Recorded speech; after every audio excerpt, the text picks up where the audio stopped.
कहा जाता है औरत देवी है, किंतु सत्य यह है कि उसे मनुष्य तक नहीं समझा गया। यह कथा आरंभ होती है उसी क्षण से जब किसी घर में कन्या के जन्म का समाचार प्राप्त होता है और कुछ चेहरों की प्रसन्नता सहसा निस्तेज पड़ जाती है।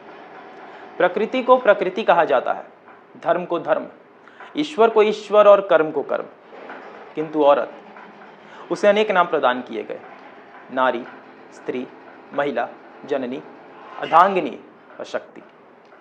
परंतु नामों की यह श्रृंखला यहीं समाप्त नहीं होती, अपितु उसे ऐसे नाम भी दिए गए जैसे संघर्ष, शोषण, दमन, बंधन, बेड़ियां, तिरस्कार, मानो उसकी पहचान नहीं, उसकी पीड़ा ही उसकी परिचय बन गई हो। इतिहास ने भी उसे अपने अपने अर्थ दिए, कहीं उसे पूजनीय कहा गया, कहीं उसकी रक्षा को कर्तव्य बताया गया और कहीं उसी भाषा में उसकी गरिमा का अपमान हुआ। समाज और उसकी संकीर्ण सोच ने भी उसे अपने ही निर्मित शब्दों में बांध दिया।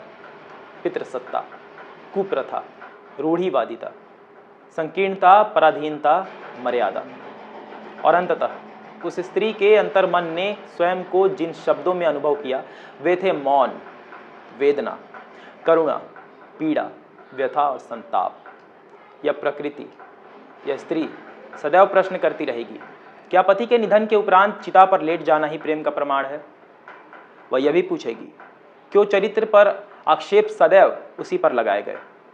क्यों अधूरी प्रेम कथाओं का भार भी उसी के भाग्य में लिखा गया? न जाने कितने प्रश्न हैं जो स्त्री अपने ईश्वर से करना चाहती है।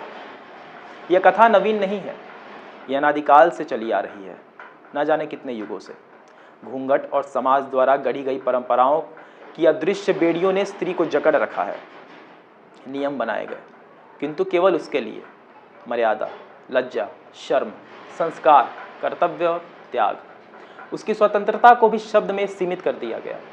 पराया धन, घरेलू स्त्री, पर्दा, संकोच, आज्ञाकारिता, सदाचार और फिर उसी के आंचल में डाल दिए गए समर्पण, बलिदान, धैर्य, सहन शक्ति, ममता।